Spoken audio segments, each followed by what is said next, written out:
اور یہ دنیا کا نظام چلا رہے ہوتے ہیں, اللہ تعالیٰ نے ان کے سپرد کیا ہوا ہے, پھر ظاہر ہے جس کے سپرد ہے اسی سے پوچھیں گے نا بھائی. اپوزیشن لیڈر سے تو نہیں پوچھیں گے, ہم پرائم منسٹر سے پوچھیں گے نا کہ بھائی تیری ڈیوٹی ہے, کیا کر رہا ہے تو. یہ کہتے ہیں نہیں داتا صاحب گورنر پنجاب ہے, تو پنجاب میں جتنی مہنگائی ہو رہی ہے, پنجاب میں جتنی بجلی کے بل زیادہ آئے ہیں, تو وہ تو پھر ہم انہی سے پوچھیں گے نا, کیونکہ ان کی ڈیوٹی ہے. اور اگر یہ کہتے ہیں کہ نہیں یہ آپ ہمارا مذاق اڑا رہے ہیں, تو پھر آپ کہہ دیں کہ ڈیوٹیاں کوئی نہیں ہے, ہم بات کرنا بند کر دیں گے. یہ سب کچھ یہ خود کروا رہے ہیں.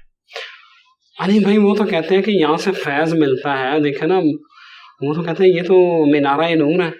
منارہ نور یہ ہے کہ وہاں پہ جتنا بھی اس وقت نظام چل رہا ہے وہ لوگوں کے چندے پہ چل رہا ہے. آج گورنمنٹ کہنا کہ وہاں جتنے چندے ہیں وہ نہیں جائیں گے, تو یہ دربار آپ کو اگلے دن اس کی حقیقت کھل جائے گی کہ یہاں کوئی صفائی کرنے والا بھی آپ کو نہیں ملے گا. یہ سب لوگ کھانے پینے کے چکروں میں جا رہے ہیں, اور وہ کھانا پینا بزرگ نہیں دے رہے, آپ چندے وہاں دے رہے ہیں.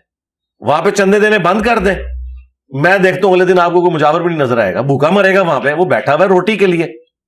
ٹھیک ہے, آپ شام کے وقت دیکھیں جب وہ چادر ڈالتے ہیں سینکڑوں لوگ صرف نوٹ گننے والے وہاں بیٹھے ہوئے ہوتے ہیں. تو ہماری جیبوں سے کاٹ کے خود دربار کی صفائیاں ہو رہی ہیں, ان کے مجاور کھا رہے ہیں, اس میں سے تھوڑا سا ہمیں بھی کھلا رہے ہیں, اور احسان ہم پہ کر رہے ہیں کہ بابا جی پال رہے ہیں. بابا جی کہاں سے پال رہے ہیں؟ بابے سارے ہم پال رہے ہیں, یہ سارے بابے ہم نے پالے. دیکھیں اقرار الحسن کو میں نے کہا ہے کہ وہ عبداللہ شاہ غازی کے مزار پہ جا کے یہ بتائے کہ کراچی کی سب سے زیادہ جو ہیروئن, چرس اور یہ جتنی منشیات والی چیزیں ہیں یہ اس دربار پہ بک رہی ہیں. میں نے اقرار الحسن کو کہا کہ تم پروگرام کرو. اے آر وائی والوں سے میں نے گن پوائنٹ پہ کروایا, انہوں تو بتا دیا کہ کیا ہو رہا ہے, برائی کے اڈے بنے ہوئے. تو جو لوگ اپنے مزارات کے اوپر ہونے والی برائی نہیں روک پا رہے, ان کے بارے میں آپ یہ کلیم کر رہے ہیں کہ انہوں نے دنیا کا نظام چلایا ہوا. دنیا کا نظام کوئی نہیں چلایا ہوا, دنیا کا نظام اللہ تعالیٰ چلا رہا ہے. باقی دنیا میں اللہ نے کھلی چھٹی دی ہوئی ہے, چاہے تو شکر گزاری کی روش اختیار کرو, خواہ ناشکری کی. آخرت میں وہ پکڑے گا, دنیا میں وہ پکڑے گا نہیں. چاہے تو پکڑ بھی سکتا ہے, لیکن اس کا رول یہ ہے کہ اس نے آخرت کے دن کے لیے اسے پوسٹ پون کیا ہوا ہے. ہمارے جو ایک بابا جی تھے یہاں خادم رضوی صاحب, وہ ہر دوسری تقریر میں امت کو گالیاں دیتے تھے. وہ کہتے تھے جی امت مر جائے اگر نبی کی گستاخیاں ہو رہی ہیں تو یہ امت کیوں زندہ ہے. تو میں نے ان کو کہا تھا کہ یار یہ بابوں نے نہیں کلمہ پڑھا ہوا نبی علیہ السلام کا. دیکھیں آپ عوام کو پہلے گالی دیں گے یا پرائم منسٹر کو اور چیف منسٹر کو دیں گے جس کی ذمہ داری ہے؟ تو ان کے پرائم منسٹر, گورنر اور چیف منسٹر تو یہ سارے بابے ہیں. وہ بابا کی در ہے کہ جہاں پہ یوٹیوب کی ہارڈ ڈسک رکھی ہوئی ہے اور وہاں پہ گستاخانہ ویڈیو سیف ہے, اس بابے کو پہلے سر عام پھانسی دینی چاہیے کہ تو کیا دنیا کا نظام چلا رہا ہے بھائی. دنیا کا نظام تجھے کہاں سے, تو نے تو گستاخانہ ویڈیوز وہاں پہ تو نگاہ مار کے ڈیلیٹ کروا. حقیقت یہ ہے کہ کچھ بھی نہیں کر سکتے بھائی. ان کا حال یہ ہے کہ جو 1965 تک بم پکڑتے تھے نا, ان کے مزارات پہ آ کے بم ٹھوک کے چلے گئے دہشت گرد. جو بندہ ڈائیں مار کے کیش پکڑتا تھا راوی کے پل کے اوپر, ٹھیک ہے, اس کے ہاتھ میں ایسے کیش پکڑا کے گئے دہشت گرد, 55 بندے وہاں پہ شہید ہو گئے.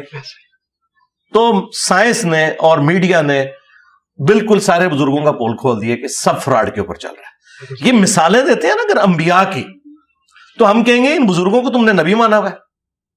انبیاء کے پیچھے تو اللہ کھڑا ہے, قرآن کھڑی ہوئی ہے. رہ گئے ان بزرگوں کے جو کرامات یہ کہہ رہے ہیں یا شوبتے کہہ لیں, جب تک یہ ہمارے سامنے نہیں نہ کرتے ہم نے نہیں ماننا.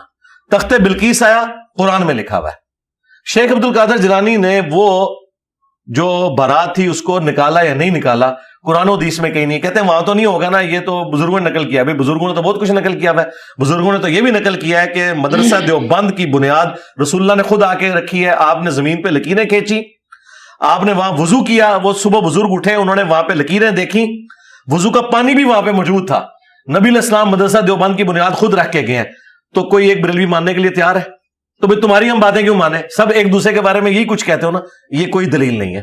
اصل بات یہ ہے کہ ان کے اپنے حق میں ہو تو مان لیتے ہیں, دوسرے کے لیے ماننے کے لیے تیار نہیں ہوتے. یہ سب کچھ فراڈ پہ چل رہا ہے. ورنہ میں کہتا ہوں یہ تخت جو ہے نا میرا, میں بھی یہ جناب پلک جھپکنے سے پہلے یہاں لے کے آیا تھا.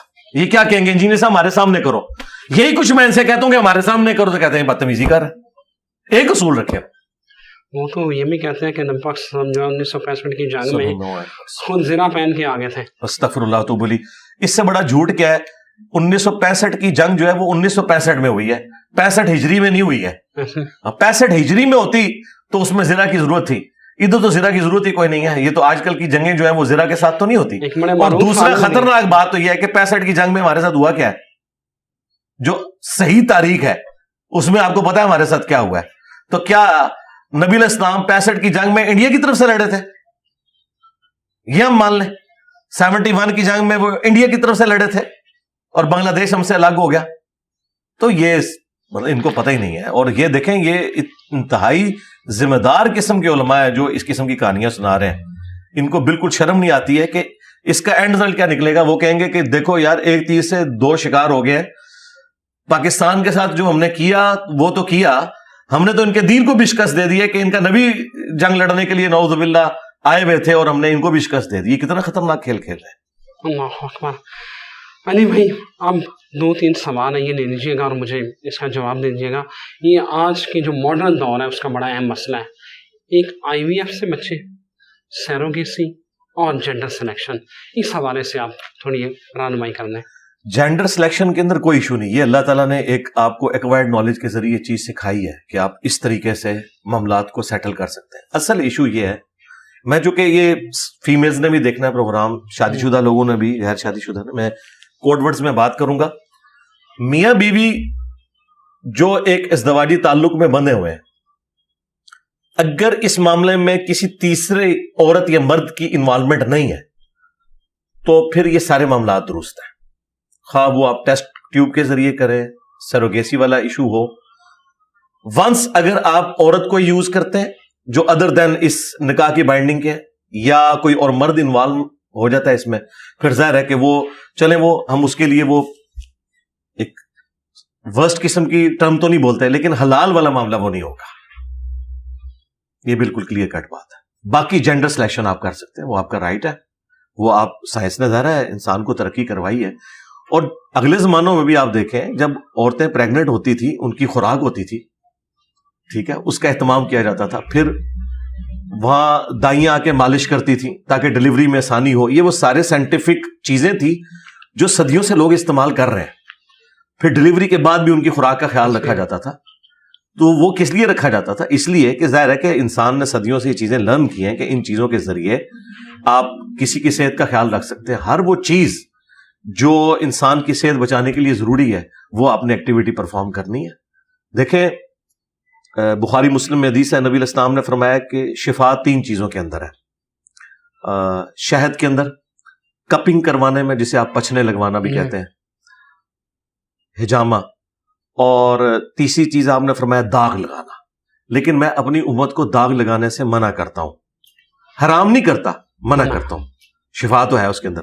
اچھا, لیکن مسلم شریف میں حدیث ہے ایک صحابی کو جب زخم لگا ایک جنگ کے اندر, اس کا خون نہیں رک رہا تھا, تو نبی علیہ السلام نے تیر کا جو اگلا حصہ ہے نا لوہے والا, اس کو گرم کر کے اپنے مبارک ہاتھوں سے داغ لگایا. ایک طرف منع کیا, لیکن جب کوئی اور چارہ نہیں تھا تو آپ نے اس طریقہ علاج کو استعمال کیا. آج بھی ماڈرن جو ڈاکٹرز ہیں وہ الیکٹرک داغ دیے جاتے ہیں ان کے اندر, آپریشنز کے اندر, تاکہ خون کو روکنے کے لیے. اب تو خیر ادویات بھی آ گئی ہوئی ہیں. تو آپ نے جو طریقہ علاج جس میں کسی کی جان کو بچایا جا سکتا ہے وہ سارے کے سارے معاملات لے کے چلنے ہیں. اور اس طریقے سے جو میڈیکل سائنس نے جتنی ترقی کی ہے جس کے ذریعے آپ معاملات کو بہتر کر سکتے ہیں وہ آپ ضرور کریں. لیکن اس کا جو دوسرا رخ ہے نا کہ اگر سپوز الٹرا ساؤنڈ کے ذریعے پتہ چل گیا کہ بچے میں کوئی ڈس آرڈر ہے یا چانسز ہے, تو اس کی بنیاد کے اوپر پریگنینسی کو ضائع کرنا, اس کی کوئی اجازت نہیں ہے. ہاں یہ بالکل, دیکھیں گورے تو آج اس لیول کے اوپر پہنچے ہیں نا کہ وہاں پہ جو اسپیشل لوگ ہیں انہیں اسپیشل پروٹوکول دیا جاتا ہے, انسانیت کی قدر ہے. ورنہ یہی وہ لوگ تھے کہ سیکنڈ ورلڈ وار کے اندر ہٹلر نے جتنے بیمار اور اس طرح کے لوگ تھے سب کے سب لوگوں کو جو ہے وہ اپنی 100 فیکٹریز کے اندر مروا دیا تھا کہ یہ فٹ نہیں ہے.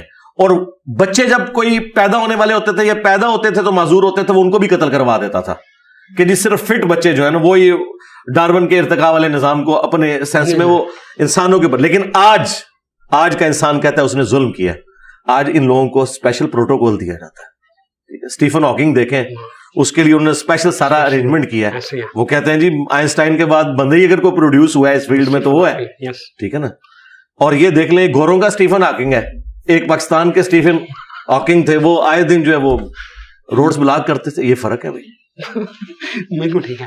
علی بھائی ایک معاملہ چل رہا ہے ہماری عدالتوں میں, عدت کے دوران ایک نکاح ہوا ہے, ایک سیاسی لیڈر ہے, اس حوالے سے عدت کے دوران جو نکاح ہے اس حوالے سے کیا شرعی اس کی کیا اہمیت ہے اور کیا اس کی سٹیٹس کیا ہوتا ہے؟ دیکھیں وہ ان کو بھی پتا ہے کہ عدت کے دوران نکاح نہیں ہو سکتا، وہ اب ڈو اسٹیٹمنٹس دے رہے ہیں. پہلے انہوں نے یہ اسٹیٹمنٹ باہر نکالی تھی کہ اسی لیے تو ہم نے تجدید نکاح کیا ہے، لیکن بعد میں پھر پتہ چلا کہ تجدید نکاح اس لیے کیا ہے کہ وہ پہلا نکاح عدت کے اندر ہوا تھا. اب ہمیں تو کلیئر سچویشن ہی نہیں ہے اس معاملے میں. جو مولوی الزام لگا رہا ہے اس وقت خان صاحب کے اوپر، اس مولوی نے پہلے کوئی اور سٹیٹمنٹ دی ہوئی ہے.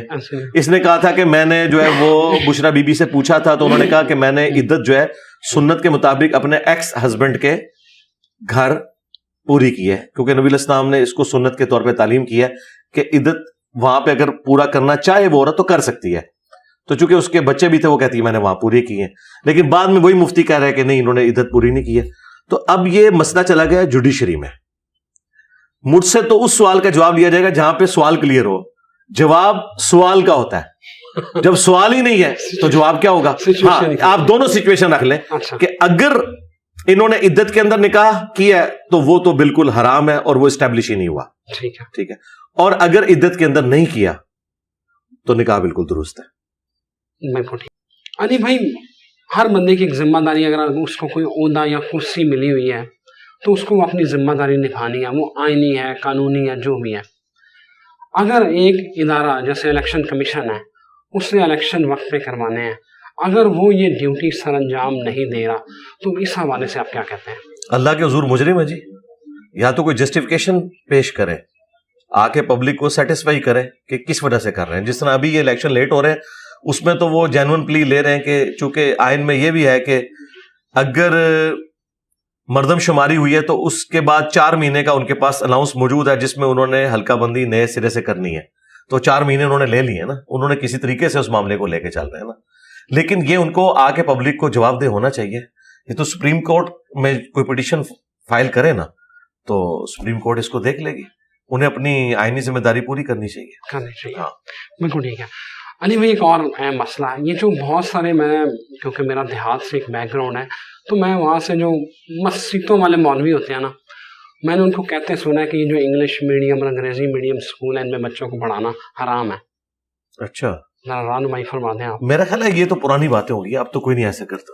اب بھی ہوتا ہے، بالکل ہوتا ہے. اگر ہو رہا ہے کہیں گاؤں ایریا میں تو ان کی جہالت ہے، اس کو یعنی ہم کسی مکتب فکر کے ساتھ منسوب نہیں کر سکتے. پڑھے لکھے جو علماء ہیں وہ تو کبھی ایسی بات نہیں کریں گے. تو یہ جو جاہلیت کے اوپر مبنی باتیں کرنے والے تھے اب یہ آہستہ آہستہ کم ہوتے جا رہے ہیں. اب اس میں ان کسی فرقے کو بلیم نہیں کر سکتا، یہ ان لوگوں کی اپنی جہالت ہے. بالکل ٹھیک ہے. علی بھائی موسٹلی بہت سارے لوگ اس وقت جب انٹرویو پینٹ شرٹس میں ہوتے ہیں تو کیا کھڑے ہو کے پیشاب کیا جا سکتا ہے؟ کھڑے ہو کر پیشاب کرنا مرد کے لیے جائز ہے اگر وہ ایسی صورتحال میں ہے کہ وہاں بیٹھ کے پیشاب کرنے کی فیسلٹی موجود نہیں ہے. اسلام کی اصل میں جو ریکوائرمنٹ ہے آپ سے وہ یہ ہے کہ پیشاب کرتے ہوئے آپ کے جسم کے اوپر یا کپڑوں پہ چھینٹیں نہ رکھیں. بخاری مسلم میں حدیث ہے نا، نبی الاسلام ایک قبر کے پاس سے گزر رہے تھے، 2 قبریں تھی، آپ نے فرمایا ان کو عذاب ہو رہا ہے. ایک چگلی کھاتا تھا، دوسرا پیشاب کے چھینٹوں سے نہیں بچتا تھا. پھر آپ نے ایک ٹہنی درخت سے توڑ کے اس کے 2 حصے کر کے اس پہ لگا دیا اور فرمایا جب تک یہ ہری رہیں گی ان کے عذاب میں تخفیف ہوگی. تو اس میں پیشاب کے چھینٹوں سے بچنے کا ذکر تھا. تو اصل مقصد پیشاب کے چھینٹوں سے بچنا ہے. اگر پیشاب کے چھینٹوں سے کھڑے ہو کر پیشاب کرنے میں بچت ہے تو کھڑے ہو کر کریں، اور اگر بیٹھ کے پیشاب کرنے میں بچت ہے تو آپ بیٹھ کے کریں. ایسی جگہ بھی ہو سکتی ہے یعنی کہ بہت پتھریلی زمین ہے، وہاں پہ اگر آپ بیٹھ کے پیشاب کرتے ہیں تو اپنے اوپر آتے ہیں، اس کی بجائے آپ ایک سائڈ پہ کھڑے ہو کر پیشاب کرتے ہیں. تو صحیح بخاری میں موجود ہے نبی الاسلام نے بھی کھڑے ہو کر پیشاب کیا ہے جواز کی حد تک، یعنی کبھی ضرورتاً ایسا کرنا پڑ جائے. لیکن آپ علیہ السلام کی جو عمومی سنت ہے وہ بیٹھ کے پیشاب کرنا ہے. امام ترمذی نے پہلے ایک باب باندھا ہے بیٹھ کے پیشاب کرنے سے متعلق، اور اس میں سیدہ عائشہ کی بھی حدیث لے کے آئے ہیں وہ کہ حضرت عائشہ نے فرمایا سلام اللہ علیہا کہ تم اگر یہ سنو کہ کوئی شخص یہ کہہ رہا ہے کہ نبی علیہ السلام کھڑے ہو کے پیشاب کرتے تھے تو اس کی تصدیق نہ کرنا. اچھا، یعنی عمومی عمل آپ کا یہی تھا. یہ عمومی عمل میں اس میں سے اس لیے نکال رہا ہوں کہ اس کے بعد امام ترمذی نے اگلا باب باندھا ہے اس میں رخصت کا بیان، اور اس میں انہوں نے وہی حدیث لی ہے جو بخاری میں ہے کہ نبی علیہ السلام نے کھڑے ہو کر پیشاب کیا. تو اس سے یہ پتہ چل گیا کہ مرد کے لیے کھڑے ہو کر پیشاب کرنا یہ جائز ہے. جس طرح آپ ملٹی نیشنل ہوٹلز کے اندر اگر کسی نے پینٹ شرٹ پہنی ہے وہاں پہ کھڑے ہو کر پیشاب کی جگہ بنی ہوئی ہے, بشرطے کہ آپ کے اوپر چھینٹے نہ پڑے. اصل مقصد یہ ہے کہ چھینٹے نہ پڑے. جس طرح اصل مقصد مسواک کرنا نہیں ہے, اسلام کو مسواک سے کوئی لینا دینا نہیں ہے, اسلام کو دانتوں کی صفائی سے ہے. اب جب ہم یہ باتیں کرتے کہتے ہیں مسواک کی توہین کر دی ہے, تو آپ لوگ تو خود مٹی کی توہین کر رہے ہو, کیونکہ نبی علیہ السلام نے تو صابن استعمال نہیں کیا, آپ تو مٹی استعمال کرتے تھے غسل سے پہلے, بخاری مسلم میں ہے. تو آپ صابن کیوں استعمال کرتے ہو؟ تو یہ آپ کو بتائیں گے کہ وہ مٹی اس زمانے میں صفائی کے لیے استعمال ہوتی تھی, اب صابن ہوتا ہے. تو بھائی آج اگر جتنی دنیا کی آبادی ہے ان کے لیے مسواکیں آپ جمع کرنا شروع کر دیں, تو جو اس وقت درختوں کی حالت ہے تو آپ کیسے پوری کر سکتے ہیں؟ ٹوتھ برش تو آپ کو سستا پڑتا ہے. پھر آج کل کی جو مرغن غذائیں ہیں جس قسم کی, اس میں ٹوتھ پیسٹ کو جس طریقے سے سائنٹیفکلی مینج کیا گیا اس سے صفائی زیادہ بہتر ہوتی ہے ایز کمپیئر ٹو مسواک والے معاملے میں. تو اصل مقصد ہے دانتوں کی صفائی. جس طرح اصل مقصد جسم کو صاف کرنا ہے, بھلے وہ آپ مٹی سے کریں یا وہ آپ صابن سے کریں, اصل مقصد کو آپ نے اچیو کرنا ہے. جو صحیح مسلم حدیث ہے, صفائی نصف ایمان ہے, صفائی نصف ایمان ہے. علی بھائی اب ذرا کرنٹ افیئرس پہ آتے ہیں. روس, یوکرائن, اسرائیل, فلسطین, کیا یہ ہم تیسری عالمی جنگ کی طرف بڑھ رہے ہیں؟ یہ تو کئی دفعہ پہلے بھی اس طرح ہو چکا ہے. ہم چونکہ اس ایرا میں ان ساری چیزوں کو میڈیا کے اوپر دیکھ رہے ہیں. دیکھیں صدام حسین کی جب جنگ شروع ہوئی تھی اس وقت بھی تیسری ورلڈ وار تو بنا دی تھی ساروں نے, عربیوں نے بھی, یہاں اجمیوں نے بھی. اور اس کے بعد جب افغانستان کی وار شروع ہوئی پھر تیسری عالمی جنگ انہوں نے بنا دی تھی. اس سے بہت پہلے 67 کی جب جنگ ہوئی ہے, اور اس کے بعد 73 کی جنگ جو عرب ملکوں کی ورسز اسرائیل کے, اس وقت بھی رشیا نے سارا اسلحہ دیا تھا شام کو بھی اور مصر کو بھی اسرائیل سے لڑنے کا. ادروائز مسلمانوں کی تو کمپیٹنسی نہیں تھی, اور مصر نے 73 میں وہ چھنا ہوا علاقہ واپس لے لیا تھا جو 67 میں ان سے چھن گیا تھا. وہ کس طرح واپس لیا تھا؟ وہ مطلب نہ تو بغداد شریف والوں نے اسلحہ دیا تھا نہ اجمیر شریف والوں نے, وہ روس شریف ہی کام آیا تھا, ایک کمیونسٹ ملک, انہوں نے ان کا ساتھ دیا تھا. اور آج بھی رشیا جو ہے اس کی اپنی گیم ہے. جو یوکرین میں وہ جنگ لڑ رہا ہے نا, ہم تو اس جنگ کو غلط سمجھتے ہیں. آج کے اس ماڈرن دور میں کوئی ملک انویژن کر کے کسی دوسرے ملک میں چلا جاتا ہے, اس کو کوئی رائٹ نہیں ہے. ٹھیک ہے, خان صاحب اس وقت پھونک چڑھائی ہوئی تھی لوگوں نے, خان صاحب جو ہے وہ رشیا کی حمایت کر رہے تھے, میں اس وقت بھی کہہ رہا تھا یہ غلط ہے. وہی ہوا 3 دن بعد ہمارے جو اس وقت کے آرمی چیف تھے انہوں نے سیدھا کہہ دیا کہ انویژن ہے یہ. اچھا, پھر خان صاحب جب نکالے گئے تو خان صاحب کو ضرورت پڑ گئی یورپ اور امریکہ کی. جب اس صحافی نے انٹرویو لیا, اس نے کہا آپ اس کو کنڈیم کرتے ہیں کہ نہیں؟ خان صاحب جو سارا حقیقت ٹی وی اور فلانے ٹمکاڑے ٹی ویوں سے اور سوشل میڈیا سے ہائپ کریٹ کی ہوئی تھی رشیا کے زمانے میں, ہوا نکل گئی. خان صاحب نے کہا بالکل رشیا نے غلط کیا ہے. اب ہم وہ یوٹیوبرز جو خان صاحب کو پھونک چڑھاتے تھے ان سے پوچھیں گے یار پہلے تم لوگ کیا کرتے رہو؟ اس کا مطلب انجینئر صاحب کی رائے پہلے ٹھیک تھی, خان کو بعد میں سمجھ آئی. خان نے کنڈیم کیا ویڈیو کے اندر کہ یہ رشیا نے غلط کیا ہے. اب رشیا چونکہ پوری دنیا میں گالیاں کھا رہا تھا, اسے تو موقع مل گیا. رشیا کو کوئی مسلمانوں سے ہمدردی نہیں ہے. رشیا کو یہ موقع مل گیا کہ امریکہ تو مجھے گالیاں دے رہا تھا نا, اور یوکرین کو تو اسلحہ دے رہا تھا, دیکھ پھر میں اب جو ہے نا مسلمانوں کو اٹھاؤں گا. یہ پوری پالیٹکس ہو رہی ہے, اس کا نہ اسلام سے کوئی لینا دینا ہے. ٹھیک ہے, جو چائنا یا رشیا سپورٹ کر رہا ہے. ہاں حماس جو کچھ کر رہی ہے وہ اپنی خالصتاً اسلام کے لیے کر رہی ہے. ٹھیک ہے, ان کی ایکٹیویٹی سے کسی کو اختلاف ہو سکتا ہے یا کوئی ایگری کر سکتا ہے, وہ ہر بندے کا رائٹ ہے. لیکن یہ جو دوسرے ملک بیچ میں ٹپکے ہیں نا, ان سب کے اپنے مفادات ہیں. سعودی عرب نے بھی جب دیکھا نا کہ چائنا بھی تھوڑا حوصلہ دے رہا ہے اور رشیا بھی اور امریکہ بھی آج کل بیک فٹ پہ ہے, ظاہر ہے ادھر والے ملک کی اکانومی بڑھ گئی ہے. اب چائنا تو اس وقت دنیا میں لیڈ کر رہا ہے, تو انہوں نے بھی ہمت دکھائی. مجھے بتائیں ان عربیوں نے کبھی ہمت دکھائی ہے امریکہ کے مقابلے پہ؟ صدام حسین کے ساتھ جو کچھ کیا امریکہ نے, اس کے بعد جو کچھ افغانستان میں ہوا, ان لوگوں کی تو جرت ہی نہیں بول جائیں. آج یہ جو امریکہ کے وزیر کو پوری رات بٹھائی رکھا ہے محمد بن سلمان نے, لوگ کہہ رہے ہیں جی بڑی کر دی ہے. نہیں, بس یہ ہے کہ وہ دیکھ رہے ہیں کہ اس وقت پلڑا ادھر بھاری ہے. آج رشیا چائنا پیچھے ہٹ جائے تو ان مسلمانوں کو بنانے کے اگلے دن آپ بیان دیکھیں بالکل 180 ڈگری ہو جائیں گے. اور دوسرا, آپ لوگ میڈیا کے لوگ ہیں, میں آپ لوگوں سے پوچھتا ہوں, آپ لوگوں نے تو ان تمام سپیکرز کو جو طالبان حکومت کے حق میں بول رہے تھے, اور یہ مقبول جان صاحب, ڈاکٹر اسرار صاحب, باقی سارے لوگ, وہ کہتے تھے خلافت راشدہ قائم ہو گئی ہے. خلافت راشدہ کدھر ہے؟ انہوں نے تو ایک بیان بھی نہیں دیا فلسطین کے حق میں. آپ نے کوئی بیان سنا ہے؟ نہیں, آفیشلی نہیں سنا. کوئی بیان ہی نہیں آ رہا. یا آپ لوگ یہ کہیں کہ انہوں نے کوئی وہاں پہ بریگیڈ روانہ کر دیا ہے, ایک ہی دفعہ وہ فتح کر کے ہی بیان جاری کریں گے کہ لیں جی ہم نے خراسان کے جھنڈے گاڑ دیے جا کے فلسطین میں. اچھا, دوسری طرف ہمارے پولیٹیکل لیڈرز, ابھی نواز شریف صاحب کا بیان اب آیا, رات کو بھی انہوں نے دیا, ایک دفعہ نکلنے سے پہلے دیا, کچھ دن وہ بھی خاموش رہے ہیں, ٹھیک ہے جی. اور آئی ایس پی آر کی ٹویٹس بھی کوئی نہیں آئی ہیں. پھر وہ کور کمانڈر کانفرنس ہوئی اور اس میں بھی ایک وہی پرانی ایک جو جملے ہیں جی ہم اصولی موقف کی حمایت کرتے ہیں. اور جو مسلم امت کا لیڈر تھا عمران خان, وہ کہہ رہے ہیں مجھے سائیکل دے دو, ہاں وہ کہہ رہے ہیں مجھے دیسی مرغی دو, وہ کہہ رہے جی میرے بندے چھوڑو. بھائی اندر سے جب وکیل کے ذریعے تم 50 باتیں باہر نکال رہے ہو, ایک یہ بھی نکال دو کہ خان صاحب نے جو ہے مذمت کی ہے اسرائیل کے حملے, کوئی نہیں انہوں نے مذمت کی ہے. تو مطلب کیوں کہ ان کو پتا کہ ابھی میں نے تازہ امریکہ سے حالات ٹھیک کرنے شروع کیے ہیں, اگلی دفعہ میں نے حکومت میں آنا ہے تو امریکہ اور اسرائیل کی مجھے ضرورت ہے, تو ابھی میں کوئی ایسا بیان نہ دے دوں کہ جس کے سے مسئلہ ہو جائے گا. اور لوگ ان کی طرف سوائیاں دے رہے ہیں جی, اندر بیٹھے ہوئے اندر سے ہر بات تو باہر نکال رہے ہیں سوائے ایک اس بیان کے. ان سب لوگوں کے اپنے مفادات ہیں جی, چاہے ہمارے حکمران ہیں چاہے عرب ملکوں کے حکمران ہیں. عوام جو ہے نا ان کے دل دھڑکتے ہیں, وہ ہمارے جیسے لوگ دعائیں بھی مانگ رہے ہیں جو ہم یہی کچھ ہی کر سکتے ہیں ظاہر ہے. یا ہم اپنی فورسز کو ٹیکسز دے سکتے ہیں, لڑنا تو بھائی فوج کا کام ہے, ہم نہیں لڑ سکتے. اچھا یہ جب ہم بات کرتے ہیں لوگ کہتے ہیں شاید ہم بزدل ہیں, بزدلی کی بات نہیں ہے, بات یہ کہ آج کی جنگیں اس طرح نہیں ہوتی. ہاں خالد بن ولید ایک تلوار لے کے آئے ہیں, رومن جنرل بھی ایک تلوار لے کے آئے گا. یہ نہیں ہوگا کہ خالد بن ولید تلوار لے کے اور سامنے والا کلاشنکوف لے کے آ جائے تو آپ ادھر سے 1000 تلوار والے بھی لانچ کر دیں, کیا اینڈ رزلٹ نکلے گا؟ کوئی عقل کو ہاتھ ڈالیں, اس طرح نہیں ہوتا دنیا میں, اس طرح جنگیں نہیں لڑی جاتی ہیں. اور پھر لوگوں کو یہ برا لگتا ہے, بھائی اس طرح نہیں ہوتا. اگلے زمانوں میں برابر کا اسلحہ ہوتا تھا, تعداد کم زیادہ ہو سکتی ہے. تعداد میں بھی سن لیں, غزوہ موتا جو جنگ موتا, اس میں مسلمان 3000 تھے اور رومنز 2 لاکھ تھے. تو حضرت خالد بن ولید وہ جنگ انہوں نے جب دیکھا ہم نہیں جیت سکتے, وہ اپنی فوج کو بچا کے واپس مدینہ شریف آ گئے. اس لیے دوبارہ ہم غزوہ تبوک پہ نبی علیہ السلام تشریف لے گئے تھے.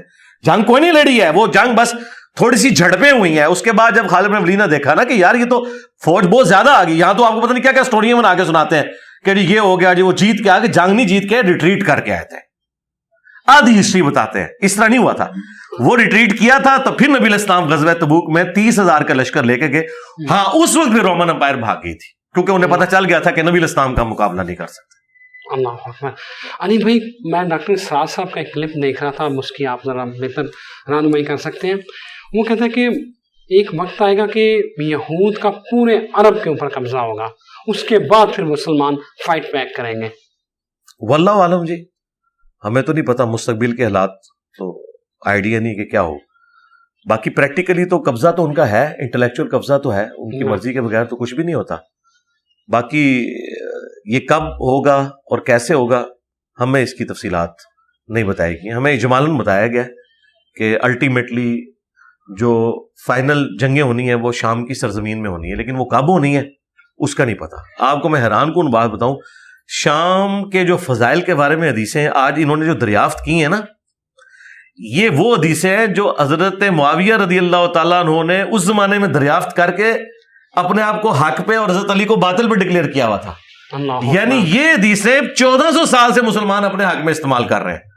وہ کہتے تھے اہل شام کے بارے میں حضور نے یہ فرمایا, وہ اس زمانے میں یعنی اپنے حق میں یوز کر رہے تھے, یہ آج یوز کر رہے ہیں. ابھی پتہ نہیں قیامت کہاں آنے والی ہے. اور پریکٹیکلی اس وقت تو شام تو شیعہ کے پاس ہے, سنیوں کی تو ویسے ہی آواز نکل جائے گی. اور وہ شیعہ بھی عام نہیں ہے, وہ تو نصیریہ ٹائپ شیعہ ہیں, علی اللہ کہنے والے. تو پھر شام حق پہ چھوڑ دیں بس, یہ ان لوگوں کو نہیں آئیڈیا چیزوں کا. علی بھائی کچھ علماء دین کہہ رہے تھے کہ قیامت کی نشانیوں میں سے ایک نشانی یہ بھی ہے کہ 40 سال پہلے قیامت سے صوبہ سندھ تباہ ہو جائے گا. اور ایک اور جگہ پہ وہ ایک ڈبیٹ چل رہی تھی, وہ کہہ رہے تھے کہ 15ویں صدی کے بعد صدی کو نہیں ہے, اور یہ 1444 ہجری کو چل رہا ہے, اور 75 تک تو ملیا میٹ. ان کے جو پرانے بزرگ ہیں نا وہ کہتے تھے 1000 سال امت چلے گی, تو آج 1445 ہجری ہے. پہلے تو ان بزرگوں کے اوپر لعنت بھیجے نا جو جھوٹ بول کے امت کو کہتے رہے. 450 سال تو ویسے ہی اوپر ہو چکے, رہ گیا ان کے ساتھ ہمارے آنے والے اسٹوڈنٹ لانتے ہیں ان کے اوپر بھیجیں گے کہ تسی بھی جھوٹے ہی نکلے. ٹھیک ہے, اس طرح کی کوئی اسیسمنٹ کر سکتا ہے؟ قرآن میں تو ہے کہ قیامت کا نبی علیہ السلام کو نہیں دیا گیا, صرف نشانیاں بتائی گئی ہیں. اچھا, احمد بریلوی صاحب نے امام مہدی کا جو سن ہے وہ 1837 ہجری نکالا ہوا ہے، 1837 ہجری، یعنی 400 سال تو ابھی ہم صاحب بریلوی کے پڑھے ہوئے ہیں پورے ہونے والے. تو یہ کوئی بابے ایک جگہ پہ متفق ہی نہیں، سب کے اپنی یہ تخمینے، کوئی اس طریقے سے نہیں ہے معاملات. اور باقی قیامت کی جو یہ نشانیاں بتاتے ہیں وہ ساری پاکستان میں پوری ہو رہی ہیں. یورپ اور امریکہ میں تو زندگی سکون سے گزر رہی ہے. یہ سارے مسئلے تھرڈ ورلڈ کنٹریز کے ہیں. ٹھیک ہے، یہاں پہ بھی اگر اکانومی درست ہو جائے تو قیامت کی ساری نشانیاں ختم ہو جائیں گی، لوگ کہیں گے جنت ہی ہے. تو یہ غریب لوگوں کا آخری سہارا یہی ہے کہ قیامت کی نشانی ہے.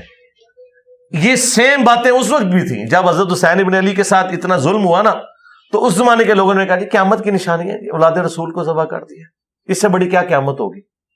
تو یہ ہمارے لیم ایکسکیوزز ہیں، صرف اپنی ڈیوٹی سے بھاگنے کے لیے، اپنی کمزوریوں کو اس طریقے سے پردہ ڈالنے کے لیے. مجھے بتائیں، ایک ہی پاکستان کا ٹکڑا ہے بنگلہ دیش، ادھر کی قیامت کی نشانی تو کوئی پوری نہیں ہو رہی ہے، اس کی اکانومی تو اوپر جا رہی ہے، ہم دن بدن نیچے جا رہے ہیں. دیکھنے والی بات ہے نا. تو وہاں تو قیامت کی نشانی کوئی نہیں پوری ہوئی ہے. تو یہ ہماری کمزوری ہے جن کو ہم قیامت کی نشانیاں، اور پھر جو وہ وائزین ہیں جو فیول دیتے ہیں ان حکمرانوں کو، یہ کہہ کے اور جی جس طرح کی عوام ہوگی اس طرح کا حکمران آ جائے گا، اللہ سے توبہ کریں، گناہوں کی معافی مانگیں، یہ ہمیں یہ پڑھا رہے ہوتے ہیں. تو بنگلہ دیش والوں نے توبہ کر لی ہوئی ہے اللہ سے، جو ان کی اکانومی اوپر چلی گئی ہے. کیا یو کے اور امریکہ میں جو ہے وہ بدکاری ختم ہو گئی ہے جو وہ ان کی اکانومی اوپر جا رہی ہے؟ بھائی اللہ نے دنیا کو ایفرٹس کے ساتھ جوڑا ہوا ہے، ایفرٹ پٹ کریں گے تو رزلٹ بھی نکلیں گے. اس طریقے سے نہیں ہوتا کہ آپ ہر چیز کو روحانی پہلو کے ساتھ جوڑ کے تو اپنی غلطیوں کو پیچھے ڈال دیں اور اپنے سارے معاملات ٹھیک کر رہے ہیں. ان میں سے آج تک کسی مولوی نے کہا کہ اللہ پہ چھوڑ دیں، ہمارے مدرسوں کا خرچہ اللہ خود پورا کریں گے، ہمیں کوئی چندہ نہ دے؟ میں تو نہیں آج تک سنا کسی کو. ابھی فلسطین ہوا ہے تو سارے اپنی اپنی وہ لے کے تو کاسے نکل آئے ہیں، نیچے جو اکاؤنٹ نمبر اور اپنے موبائل نمبر ڈسپلے کرا رہے ہیں کہ جی آپ لوگ تو فلسطین جا نہیں سکتے تو ہمارے اکاؤنٹ میں ٹرانسفر کریں. اللہ کے بندو نہ دو انہوں پیسے، ہو خدا دا نہ جے رام نہ کریو، وہ تو وڑن نہیں دے رہے کسی نو. اور وہ غزہ میں جتنی آبادی ہے نا 20 لاکھ، مصریوں نے جتنے ٹرک وہاں مصر کے مسلم عوام نے کھڑے کر دیے نا، وہ آندہ ان کے سال کے لیے خوراک کافی ہے. ادھر سے کوئی بھیجنے کی ضرورت نہیں، نہ دیو انہوں نے اپنی گڑیاں نے نمیاں خرید لینی ہے. اللہ کو ڈرو خدا دا نہ جے، نہ رامسور کھواؤ انہوں، اللہ دی راہ جتھے غریبیں چ ونڈو. بالکل صحیح کہہ رہے ہیں، 20 ٹرک انہوں نے بڑی مشکل سے گزرنے دی ہیں. اس جناب وہاں لائن لگی ہوئی ہے، اس کوالٹی کا کھانا ہے. عربی تو اتنے فیاض ہیں، عربیوں نے وہاں اتنا کھانا پورا کر دیا، ادھر سے کوئی نہیں جانا، نہ کسی نے ان کو جا کے دینا ہے، انہوں نے نیڑے نہیں کسی لگن دینا. اور پھر آ کے یہ ٹی وی پہ کر یہ بارڈر کھول دے، اسی جانا ہے، اسی جمعہ پڑھنا ہے. تو میں تو کہہ رہا گورنمنٹ کو کھولیں بارڈر، ان کو بحری جہاز میں ساروں کو بٹھائیں اور میڈیٹرینین سے بھیجیں. جو 41 کلومیٹر کی وہ لائن ہے نا جو اسرائیل کے، جان چھوٹے یار پاکستان ویٹیکن سٹی تو نہیں تسی بڑھا سکتے، تو کم از کم انہوں نے بحری جہاز بھیجو تھے اسرائیل، جا کے جہاد کرو، جاؤ.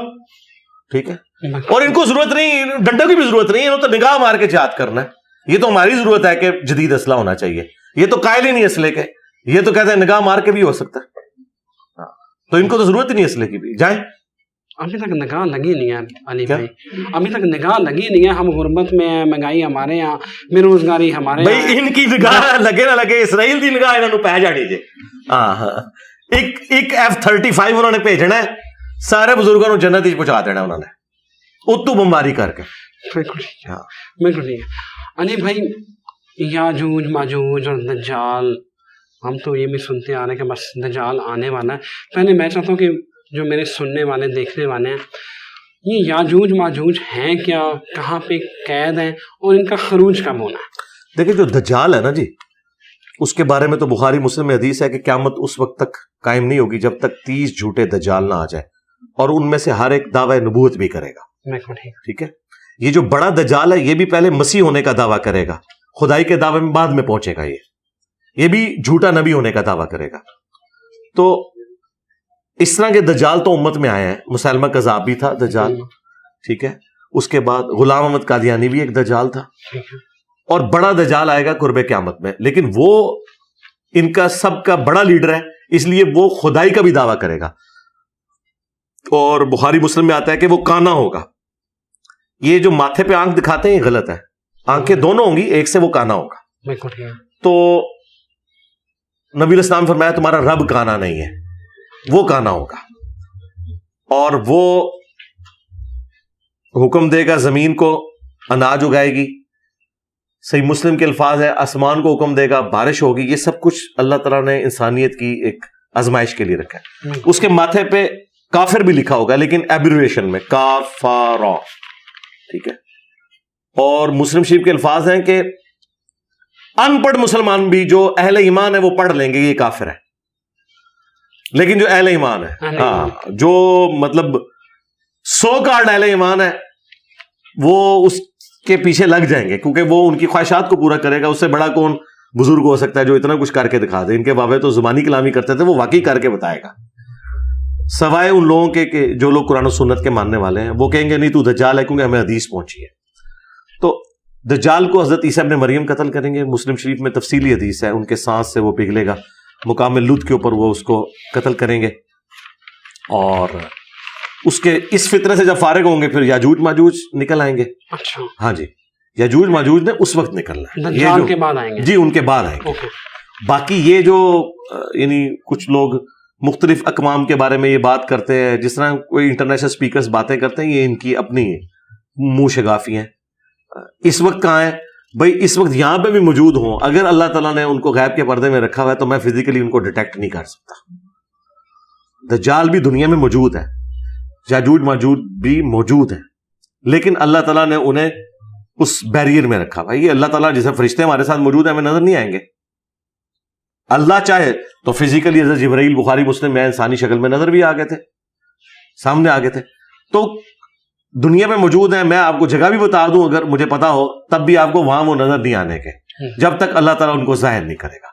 تو یاجوج ماجوج جب آئیں گے تو حضرت عیسیٰ علیہ السلام مسلمانوں کو لے کے پہاڑ پہ چلے جائیں گے. اللہ تعالیٰ ان کو وہی فرمائے گا. ظاہر ہے وہ نبی تو ہیں ہی ہے نا, امتی بن کے آئیں گے, لیکن نبی اپنی جگہ ہیں, وہ نبی علیہ السلام کے امتی بن کے آئیں گے نا. تو اللہ تعالیٰ ان کو وہی کرے گا کہ مسلمانوں کو لے جائیں, اور پھر بعد میں حضرت عیسیٰ ابن مریم کی دعا سے اللہ تعالیٰ ان کی گردنوں میں کیڑے ڈال دے گا, پھر وہ مر جائیں گے. اور اس کے بعد پھر اللہ تعالیٰ کی طرف سے بارش اور یہ سارا سلسلہ ہوگا. جانور آئیں گے ایسے پرندے جو ان کی لاشوں کو اٹھا کے لے جائیں گے, پھر زمین کی صفائی ہوگی, پھر لوگ ایمان پہ آ جائیں گے سب لوگ. پھر حضرت عیسیٰ ابن مریم کے جانے کے بعد دوبارہ سے دنیا کفر کی طرف چلی جائے گی, اور الٹیمیٹلی ایک دن خوشبودار ہوا چلے گی اور اہل ایمان کی روح قبض ہو جائے گی. دنیا میں صرف کافر رہ جائیں گے اور ان کے اوپر قیامت قائم ہوگی, دوبارہ سے کفر آ جائے گا. اللہ. علی بھائی, امام مہدی علیہ السلام کے بارے میں ذرا تھوڑی رہنمائی فرما دیں کہ ان کے حوالے سے بہت سارے لوگ کہتے ہیں کہ وہ اس دنیا میں موجود ہیں, حالت غیبت میں ہیں. وہ ہدایت یافتہ بندے ہوں گے, وہ حالت غیبت میں ہیں, یا سنین کریمین جو وہ لڑی ہے اس میں سے ہوں گے؟ اس حوالے سے تھوڑی. ابو داؤد میں حدیث موجود ہے, مسند احمد میں بھی, کہ میری بیٹی فاطمہ کی اولاد سے میرے نام کے اوپر ایک شخص پیدا ہوگا, محمد بن عبداللہ المہدی, جو پوری دنیا کو انصاف سے بھر دے گا. اہل سنت کے ہاں تو روایتیں یہی ہیں کہ وہ قرب قیامت میں آئیں گے. اہل تشیع جو ہیں انہیں وہ امام حسن عسکری کا بیٹا کہتے ہیں. تو الٹیمیٹلی اینڈ رزلٹ یہ ہے کہ سنی شیعہ دونوں ایک شخصیت کے اوپر متفق ہیں. میں تو لاجیکلی اہل سنت کے موقف کو صحیح سمجھتا ہوں کہ انہوں نے پیدا ہونا ہے, ہوں گے وہ ہاشمی سیدہ فاطمہ کی اولاد سے, اور مسلمانوں کے لیڈر ہوں گے, اور ان کے ذریعے اللہ تعالیٰ اسلام کو غلبہ دے گا. البتہ جب دجال آئے گا تو دجال کا فتنہ چونکہ بہت بڑا ہے, تو اس فتنے کو ختم کرنے کے لیے عیسیٰ ابن مریم دنیا میں آئیں گے 2 زرد چادروں میں. مسلم شریف میں آتا ہے دمشق کے سفید مینار کے اوپر, اور اقامت ہو چکی ہوگی, مسلمانوں کا امام نماز پڑھانے لگے گا تو وہ عیسیٰ ابن مریم سے کہے گا کہ آپ نماز پڑھائیں. وہ کہیں گے نہیں تم نماز پڑھاؤ, اللہ نے اس امت کو فضیلت دی ہے کہ تم میں بعض کے امام ہوتے ہیں. تو وہ ایک نماز عیسیٰ ابن مریم امام مہدی کے پیچھے پڑھیں گے آنر کے طور پہ. بخاری مسلم میں آتا ہے تمہاری کیا شان ہوگی کہ عیسیٰ ابن مریم تمہارے پیچھے نماز پڑھ رہے ہوں گے. اس کے بعد پھر باقی نمازیں عیسیٰ ابن مریم بھی پڑھائیں گے. یعنی جو اہل سنت کے ہاں جو حدیثیں ہیں نا بخاری مسلم کی, وہ تو یہی بتاتی ہیں کہ عیسیٰ ابن مریم کے آنے کے بعد لیڈرشپ جو ہے نا وہ امام مہدی ان کے ہینڈ اوور کر دیں گے, پھر اوور آل مسلمانوں کو وہ لیڈ کریں گے. محمد مہدی جو ہے وہ ان کو اسسٹ کریں گے. یہ ہوگا. بالکل ٹھیک ہے.